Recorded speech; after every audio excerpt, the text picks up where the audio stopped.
पण अत्यंत महत्त्वपूर्ण अपडेट पाहतो. हा व्हिडिओ आपण शेवटपर्यंत पाहावा. शाळा बंद झाल्यास शिक्षक जबाबदार नाही.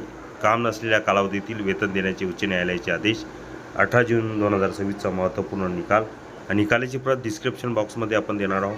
हा व्हिडिओ आपण शेवटपर्यंत पाहावा. 21 जून 2026. नमस्कार मित्रांनो, चॅनलमध्ये आपले सहर्ष स्वागत आहे. तत्पूर्वी आपण नवीन असाल चॅनलला आता सबस्क्राईब करा, समोरील बेल आयकॉनला क्लिक करा. निश्चितच नवनवीन अपडेट अखिल दामोदर क्लासेस चॅनलमार्फत सतत आपल्याला पाहायला मिळतील. पाहूया सविस्तर. शिक्षण क्षेत्रातील हजारो शिक्षकांसाठी दिलासदायक ठरणारा महत्त्वपूर्ण निर्णय मुंबई उच्च न्यायालयाने दिला आहे. एखादी शाळा संस्थेच्या किंवा व्यवस्थापनाच्या कारणामुळे बंद झाली तर त्यासाठी संबंधित शिक्षकांना जबाबदार धरता येणार नाही. तसेच शिक्षकांना पर्यायी शाळेत समायोजित करण्यात विलंब झाल्यास त्या कालावधीतील वेतनही देणे बंधनकारक असल्याचे स्पष्ट करत उच्च न्यायालयाने राज्य शासन आणि संबंधित प्रशासनाला आदेश दिले आहेत. हा निर्णय रायगड जिल्ह्यातील शिक्षिका निर्मला नामदेव लटपे यांनी दाखल केलेल्या याचिकेवर न्यायमूर्ती एम.एस. कर्णिक आणि एम.एस. मोडक यांच्या खंडपीठाने दिला. या निकालामुळे राज्यातील अनेक बंद झालेल्या किंवा अनुदानित शाळांमधील शिक्षकांच्या सेवा व वेतनाशी संबंधित प्रलंबित प्रश्नावर महत्त्वाचा मार्ग मोकळा झाला आहे. काय आहे प्रकरण?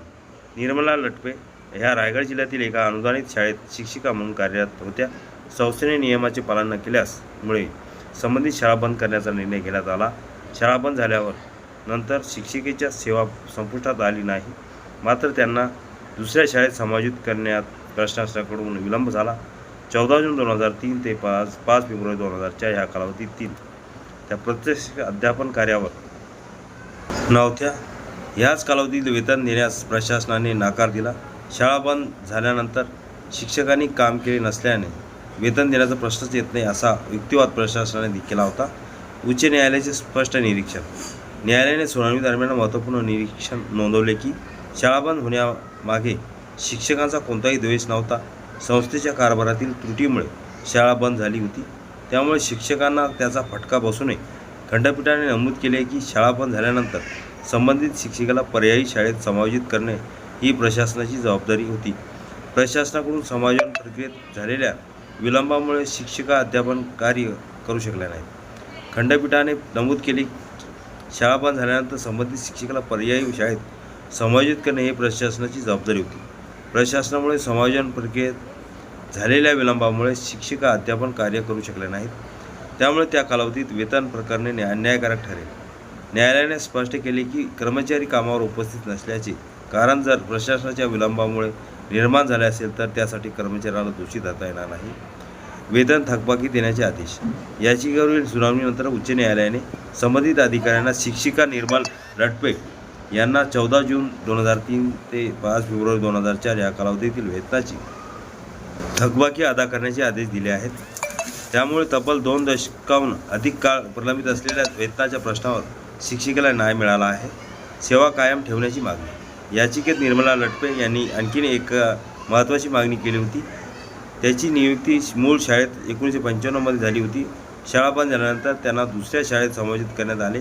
मात्र त्यांची सेवा सातत्याने कायम असल्याचे मान्य करावे अशी मागणी त्यांनी केली होती. या संदर्भात न्यायालयाने शालेय शिक्षण विभागाला 4 आठवड्याच्या आत योग्य निर्णय घेण्याचे निर्देश दिले आहेत. त्यामुळे त्यांच्या सेवाज्येष्ठता, निवृत्तीवेतन आणि इतर सेवा लाभाबाबतही सकारात्मक निर्णय होण्याची शक्यता व्यक्त केली जात आहे. राज्यातील शिक्षकांसाठी महत्त्वाचा निकाल. शिक्षण क्षेत्रातील तज्ज्ञांच्या मते हा निकाल केवळ एका शिक्षकापुरता मर्यादित नसून राज्यातील अनेक शिक्षकांसाठी दिशादर्शक ठरणारा आहे. अनेक वेळा शाळा बंद होणे, मान्यता रद्द होणे किंवा संस्थात्मक कारणामुळे शिक्षकांना दीर्घकाळ समायोजनाची प्रतीक्षा करावी लागते. अशा परिस्थितीत वेतन व सेवा लाभावर प्रश्नचिन्ह निर्माण होते. उच्च न्यायालयाच्या ह्या निर्णयामुळे पुढील बाबी स्पष्ट झाल्या आहेत. शाळा बंद होण्यास शिक्षक जबाबदार नसल्यास त्यांना दंडात्मक परिणाम भोगावे लागणार नाहीत.